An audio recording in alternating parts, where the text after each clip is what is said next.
we're live on Facebook. It's Allison Schaefer, parenting expert. I hope you've come to join me to talk about underage drinking, teens, and summer boredom, to offer advice to you if you bring me your questions. So we're just stopping to hold off just another minute here while we wait for an 8 o'clock start time. So please grab a cup of coffee, grab a glass of wine, get the kids distracted so we have your attention. And so I've got about 20 minutes of material prepared, and then I'm going to open the floor to questions and answers. So feel free, don't wait till the end if you want to throw up your questions so that I can see how many are in the queue and organize myself around it. If I can squeeze in a little bit while I'm doing my talk, that's great. So for those people that are tuning in, just so you know, even though the thrust of our talk is going to be about teens and underage drinking, it's an amazing topic in that it really is one specific application of how to parent teenagers that is going to be generalized to many other behaviors and issues that you're going to have to face in the adolescent years. So I see Tanya's joined us. Hi, Tanya. Thanks for being here. So please feel forward to put your questions up. As I say, we'll try to get around to everybody, but it helps me know what you're interested in and what kind of issues you're having. But I do have some material prepared. So we'll see who else is ready to join. And when we get, I'm here with Catherine Howell, who's going to help me with my questions. So say hi, Catherine. Hi.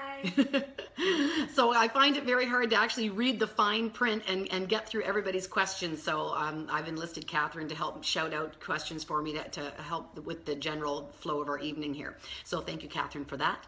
And Catherine has kids who are just going into this phase too. So we won't be quizzing you, but always good to have people that are living the dream here with us. And I can just say myself, my kids are now 20 and 21, so they're now of legal drinking age.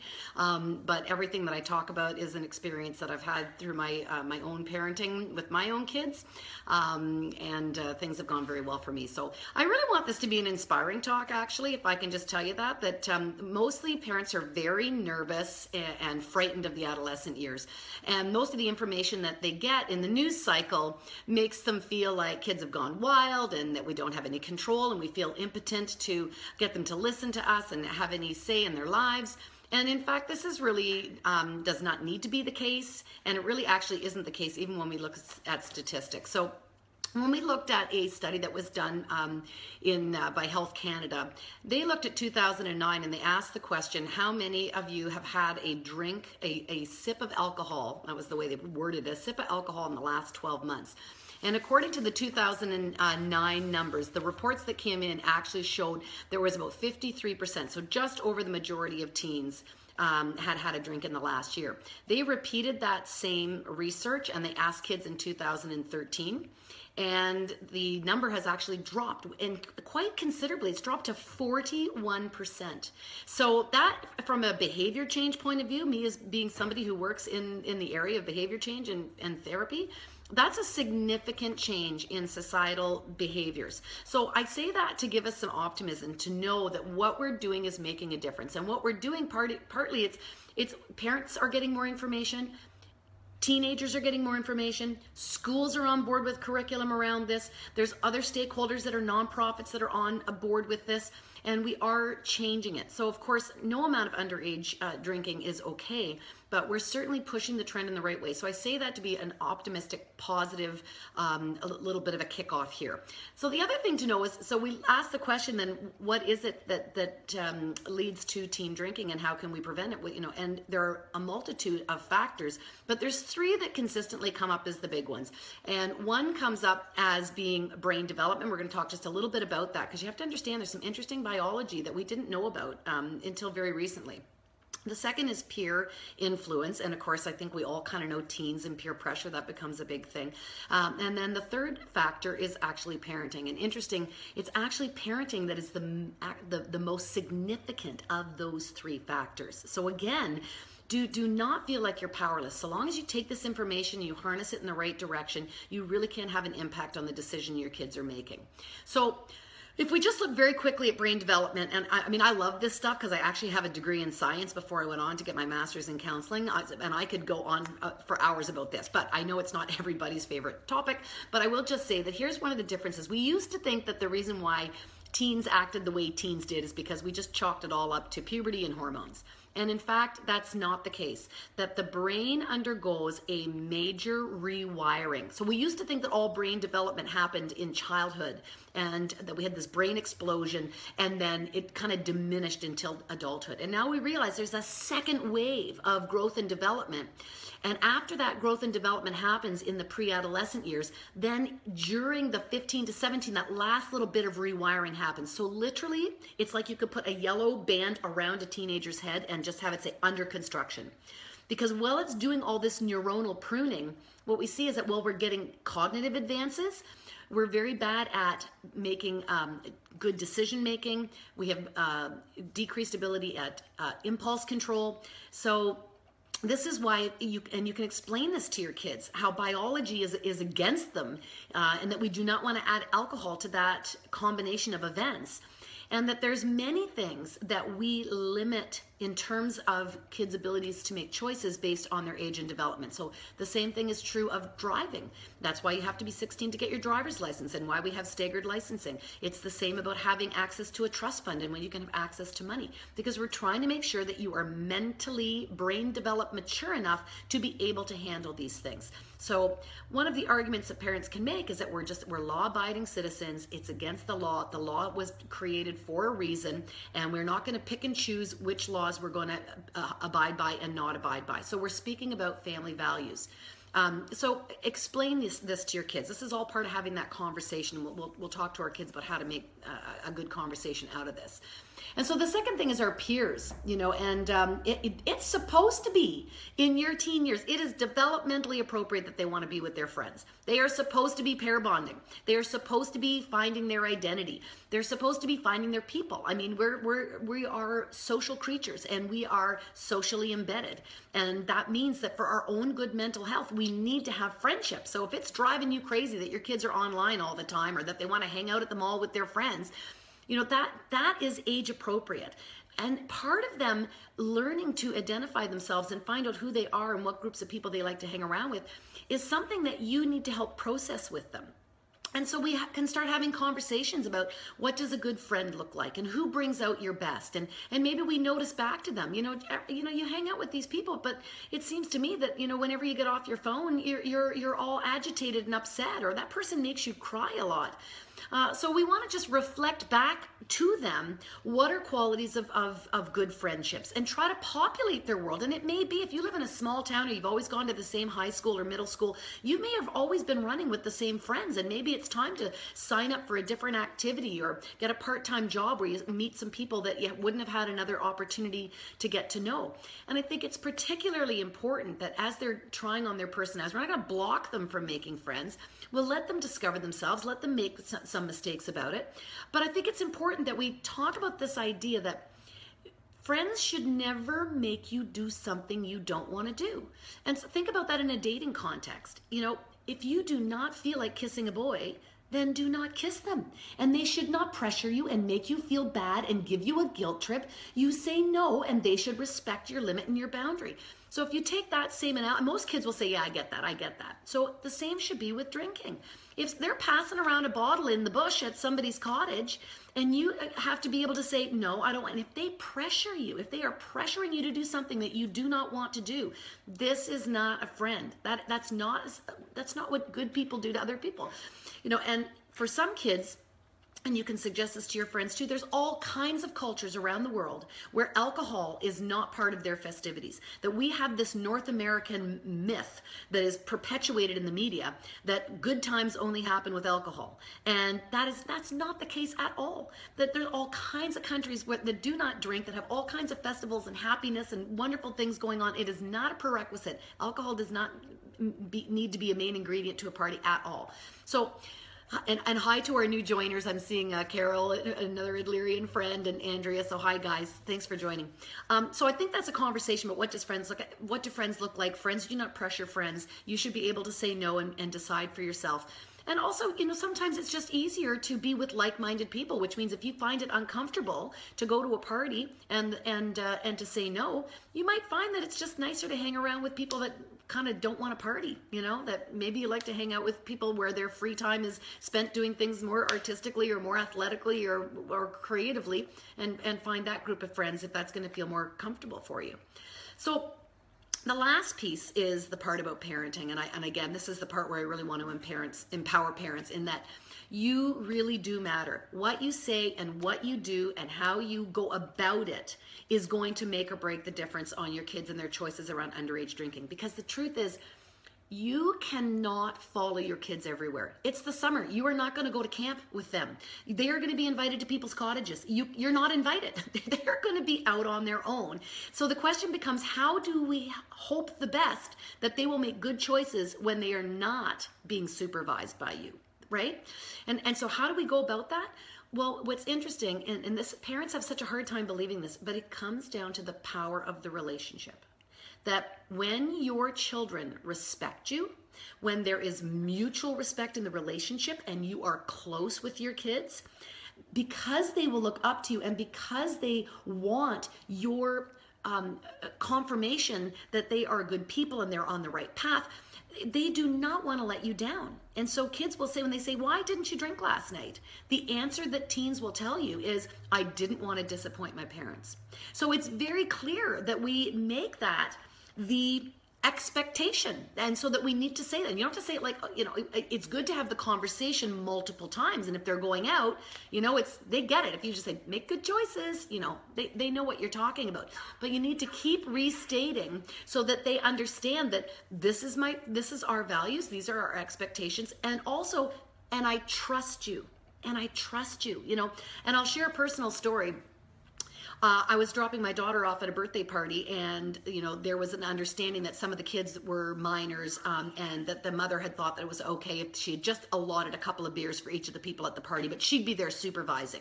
And you'll see this more and more, that parents think that the right thing to do is to supervise underage drinking. You are sending the wrong message. It's a conflicting message. You're putting yourself at a high risk of liability if you do that.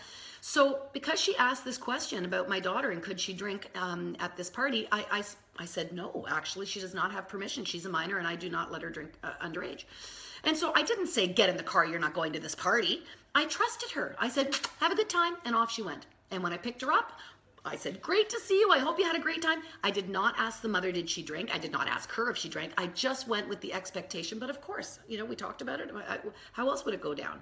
And she tells me that trust, that feeling that I trusted her, that I didn't interrogate her, that I believed in her to make good decisions for herself, meant everything to her. And kids do not want you to not trust them. They've earned the trust. They want the trust. They want to keep that relationship alive. So as you're moving through your parenting, and this is kind of the hard news, because we take all these parenting classes and read all these parenting books when our kids are little.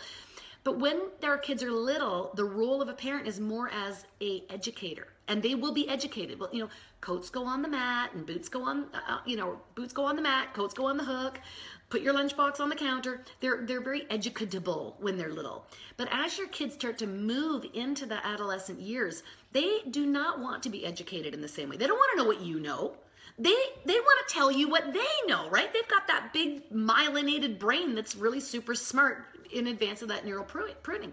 So there's where you got to switch up your parenting tactics. And that's where we lose a lot of parents, and that's where a lot of ruptures happen in the relationship. So rather than being an educator, you've got to be more the facilitator. You've got to be asking intriguing questions, So you might be saying things, and it's got to end in a question mark, right? So you want to be saying things like, so why do you think it is that people think it's cool to drink? And why do you think it is that people think that if you drink until the point of oblivion and have to pass out? Why is that? When did that ever become popular? Tell me about what your group talks about. And I find that if you say that, don't say like you answer, but I say, hey, your kids, your friends, your age, your grade, what are they up to? Kids like being asked about their opinions. They like being given the floor so that they can be heard and that they can share. And then you can tease it around like an intellectual conversation rather than just cramming, knowledge down their throats, which is going to be very off-putting to them. So it's about a dialogue, it's about opening questions, in creating curiosity. And again, if the relationship is tight, and if you share your opinion, they're much more likely to adopt your opinion and your perspective because you're somebody in their life whose opinion they really value. You're not somebody that they're rejecting and think of as being autocratic and out of touch, you know, because you're in their lives and you're staying connected. So I think that shift in parenting is really key. And again, whether that's discussions about alcohol, whether that's discussion about sexual activity, whether that's discussions about spending habits or choosing a university or any of those things, that's how we open the door to getting our kids to reveal themselves and be authentic. And that's what's going to keep them safe, because they're going to come to you with their big challenging problems. They'll come to you if they're feeling depression. They'll come to you if they're feeling anxiety. And then we can be helpful to our kids. So switching up that parenting style, you know, moving it from I'm going to tell you what I know to help me understand what you're processing around things is a key piece. And so again, part of keeping that relationship alive is also switching how you spend time with your kids. You know, I remember I used to love taking my kids to the Christmas tree farm and, you know, and we would go camping and off to the park, and I love doing all those things. But that is not maybe as interesting to a 17, 18, 19-year-old as it was to a 3, 4, and 5-year-old. And those are fond memories for me. But if I want to stay connected in their life, I've got to come to where they want to hang out. If they want to go get manicures now, we're doing manicures. We'll talk when we get manicures. You know, if we want to go to movies, now my kids and I are enjoying traveling as opposed to camping. So we're changing the formula so that I can continue to have interests and commonalities with them, but I'm changing instead of trying to hold them back in their childhood. And so every time that you're together is an opportunity for conversation to open up. There's this wonderful technique where your kids are putting on their makeup in the morning and you just go sit on the side of the bathtub and they're like, what? Why are you here? And you're like, I just like your company. Just gonna hang out. Oh, okay. And sure enough, just by being in the same room, suddenly you're going to start talking about mascara, and mascara is going to say, I've got this pock on my face, and that's going to turn into a conversation about acne, and I don't know. It's just amazing that when you just sit patiently and hold the space, these conversations happen. And I think too quickly, we just think, oh, they're teens, they don't want to be with us, they cut the apron strings, they want to hang out with their friends, and we don't even try. We just let them drift off. So we need to make that concerted effort to keep the relationship strong. Change the relationship, but keep it strong, keep it intimate. Know their friends, know their activities, know their interests, read the books they're reading, get on the video games and play with them the things that they're interested in, so you've got that connection. So that's a key piece that has to happen in the adolescent years. And so really it's, and I know this sounds almost like it's not techniquey enough. It drives parents crazy. It honestly is the power of the relationship. How do you stay close? How do you stay intimate? How do you know your children have that unconditional, non-judgmental love while setting limits and boundaries on their behavior? So I'll give you an example around, I think this resonates with parents. The idea of a curfew. If you say to kids, you need to be home at 11 o'clock, 12 o'clock, whatever your family decides is the appropriate hour for your community and your age kids, and your kid comes home at 12:30, a lot of parents will say like, well, whatever, you know what, they don't even come home at curfew, so forget it. Just, you know, I'm not even going to try to enforce curfew. And they just stop. They give up putting on the limits and boundaries. Well, that means that child is much more likely, statistically, to start coming home at 2 and 3 and 4 because they don't have a curfew. When in fact, if you stick it at 12 o'clock, even though they might moan, they might come home 20 minutes late and you've got to talk to them about punctuality or whatever, they still understand you love them, you care them, you're paying attention to their life, and you're still constraining their behavior. So if you say my expectation is that you're not going to drink, look at, mistakes are going to happen, you know, and we can talk about mistakes and we can talk about how to recover from mistakes. But if you just throw your hands up and say, you know what, you're just going to drink anyway, so let me go out and get you a 2-4, your kids are going to say, I guess drinking's okay. That, you know, you're going to get more drinking, earlier drinking. So I really feel that if you just say it's against the law, it goes against my values, there's a great benefit to becoming the age of majority, and you can celebrate that day when you do, but for now, that's the rule. You will constrain their behavior. It is more helpful. This is what the research has shown us. So in terms of having the conversation, I mean, you can do all this. Talk about your expectations. Help them come up with something to say. If they are going to go off in the summer to somebody else's cottage, you know, off boating, then you need to have the conversation about, do you know not to get in a vehicle of any kind, whether that's on the waterways or in a car if somebody's been drinking? Do you know how to recognize if somebody's been drinking? Do you have my phone number? You can call at any time. I will pick you up. Questions no questions asked. I'm always going to be your safe go-to. And so we need to prove that to them, that, you know, that we really walk the talk when it comes to making mistakes. So have that conversation in advance. And of course, if it's the night of and, you know, you find out that your child is drunk and you start looking for signs, you know, you're looking for slurred speech, fast or slow speech, you're looking for trouble with muscle control or whatever. If they've been drinking, you can just call them on that and say, you know what, I can see you've been drinking. We'll talk about this tomorrow.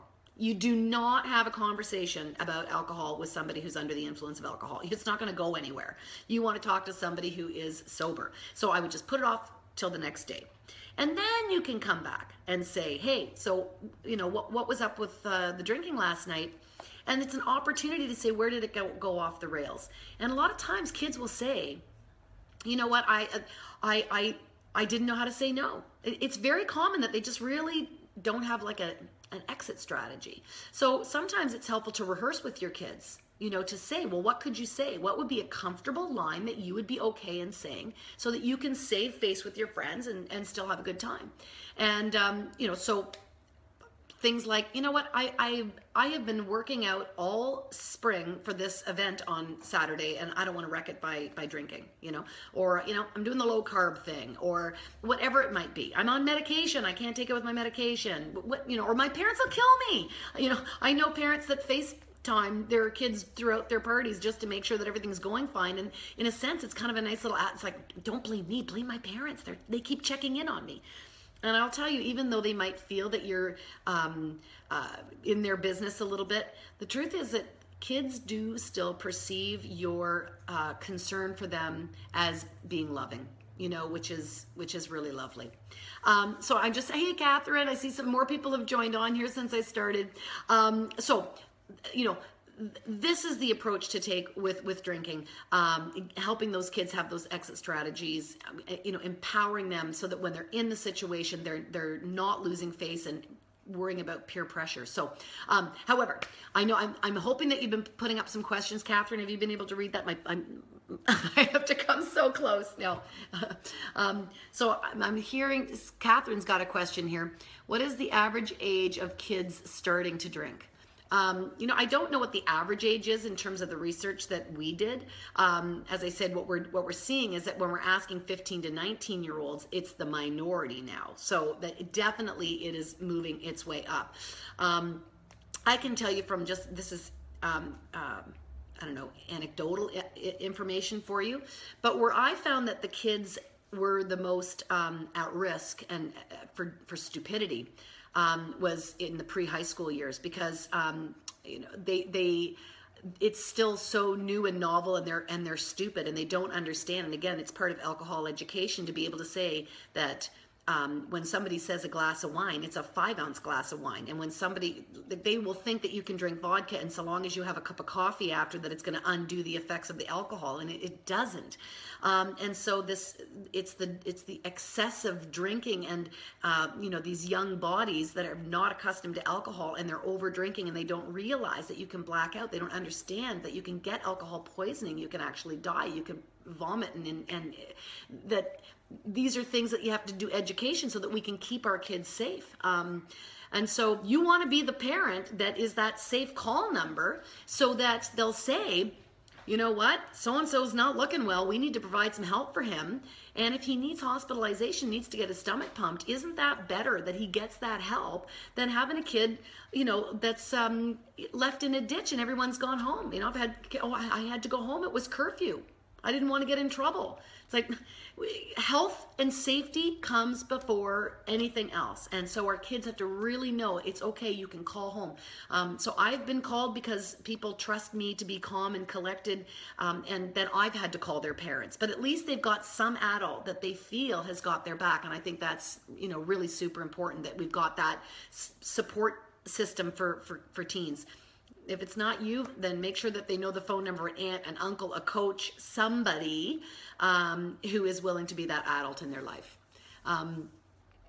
Yeah, so feel free to submit your questions or share your stories. You know, if you, what impacted you when you're growing up? Was there something that happened in your life that you said, yeah, you know what, that was the thing that helped me stay in line, or that was very effective when my parents handled it this way.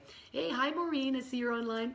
So do we have other questions? We got a tweet asking what to do when your spouse thinks it's okay to let your young one just try a little sip of beer or a little sip of alcohol. Yeah, so I don't know if people heard Catherine, but she's on our Twitter feed. Somebody asked, what do you do if your spouse is of a different opinion than you? Okay, that comes up in all parenting. But in this particular question, what do you do if you've got a spouse who actually thinks that it's okay for a child to have a sip and give it a try? You know, again, my issue with this is that you're sending mixed messages. I think it's much easier just to say, nope, this drink has alcohol in it. You know, when you're 19, you can, then you can. Because if you start saying, well, you can have a sip, well, you know, well, how much is a sip, and why this and why not that, and how come you let me have it at home? But you know, I think when you start getting into that gray area, I think you make it far more confusing for kids. Now, you can decide on your own approach. You know, certainly if I'm going to say that it's about laws and values, you got to decide where you're going to go with that.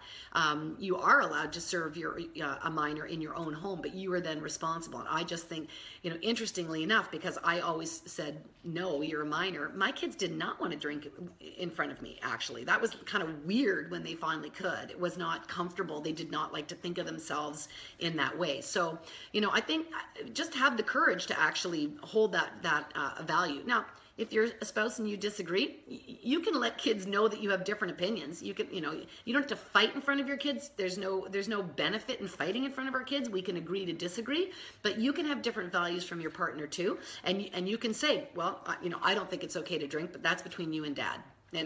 And honestly, so that's fine. Dad's going to let him have a sip. I say that's between the two of you. That doesn't agree with my values. I wouldn't let you have a sip of mine. I think that's wrong. But then it ends there. It doesn't have to be World War III. Kids need to see modeled that people can have different opinions, people can have different ways of operating, and you just, you know, mind your own business. Just restate your own values around it. And again, your kids will choose who they get influenced by. And that's one of the big take-homes here. Your kids will decide whose influence they are willing to accept. And if you live your life and you live by your values and you have a strong relationship, you have an increased likelihood that your children will be influenced by you.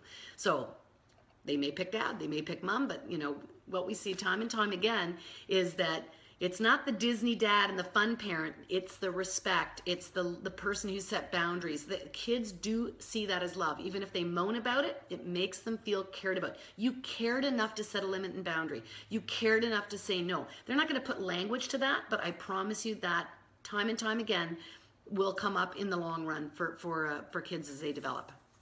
All right, so I've got a question here too. What can you do to prevent or keep the conversation open? Yeah, so one of the things about the conversation being open is you got to pick when is a good time to talk. And often that is when something has happened. It might have happened in the news, it might have happened with a friend, you know, so you're looking for those conversation starters, and the conversation might be short the first time. And like I said, like talking about sex or money, it's not a one-time conversation. It's a complex thing. So it could be that Uncle Al's falling down drunk at the family barbecue and your kid's only 7 years old, but you say, you know what, looks like Uncle Al was not drinking responsibly tonight. That's just a small, that's just using the word, pointing out behavior, just small. So as kids start to get older, again, you could just start to say, so hey, has alcohol started showing up around parties? And just the fact that you asked, they're like, wow, mom said the word alcohol. She wants to talk about alcohol. That conversation might be 3 minutes long. But, you know, you come around again and you come around again. And the next thing you know, hey, listen, I just read this tragedy in the paper. Did you read about that? You know, is anyone doing that? Have you ever heard about that going on? And again, it's that curiosity. And every time you stay curious, rather than moralizing or lecturing, you are proving experientially to your kids that you're a safe person to talk to and you're holding that space for conversation. I know specifically also for boys who are less verbal, it often helps if you're doing something while you're trying to talk, right? So raking leaves and having a conversation, walking the dog, throwing a ball, throwing the frisbee, loading the dishwasher together.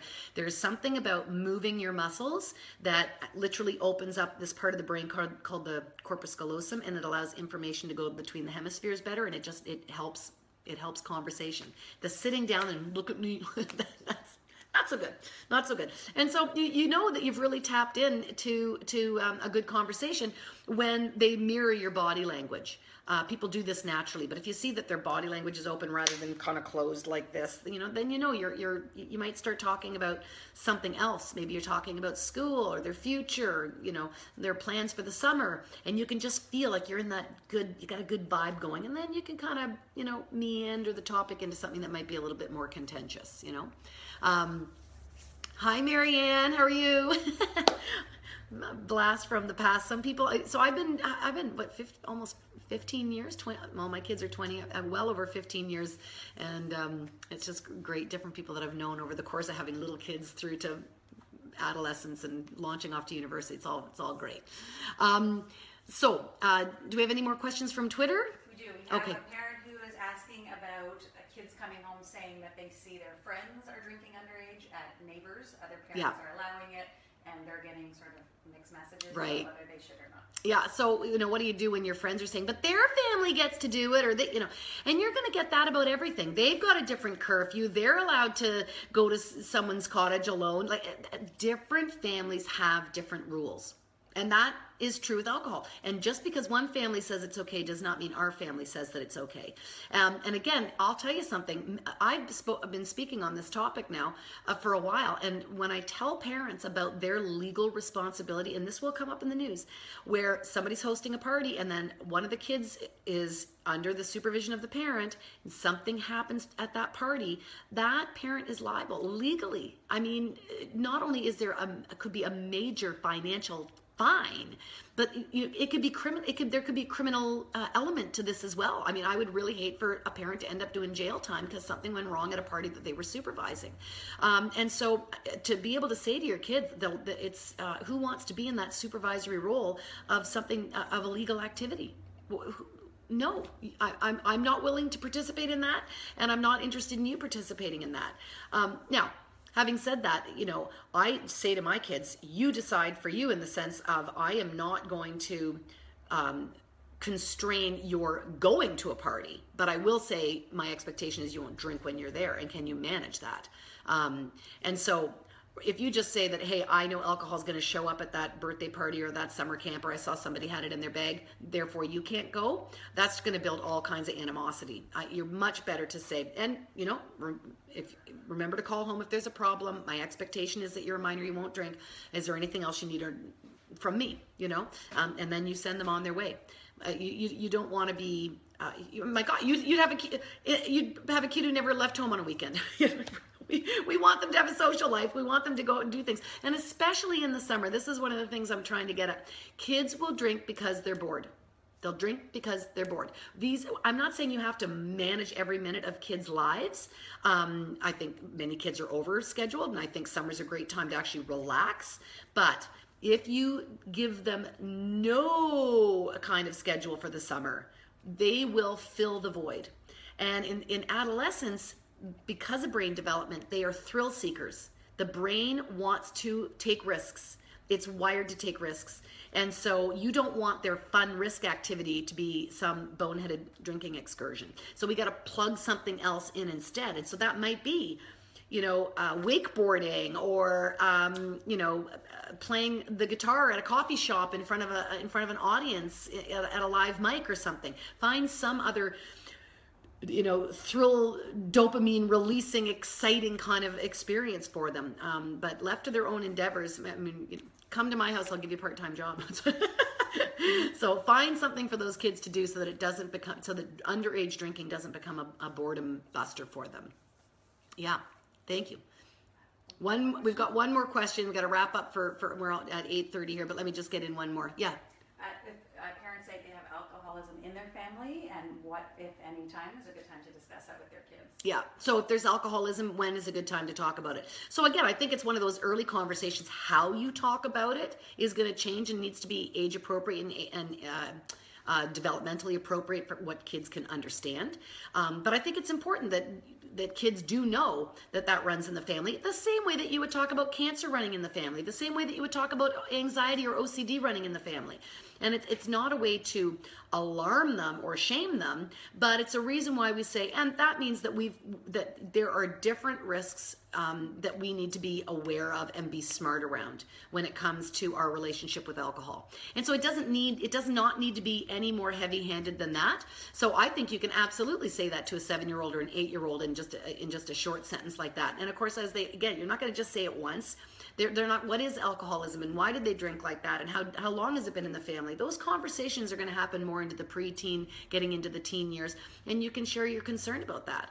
And what you might find is that your teens turn around and say to you, so, how come you're drinking every day? You know, that when you're in a mutually respectful relationship, they feel very open and feel that they can be heard, and so they can share their opinions back with you, and you've got to be willing to hear their opinions as well, which might be, they might say, hey, how much wine have you had? Are you sure you're allowed to drive? I don't, that's not okay.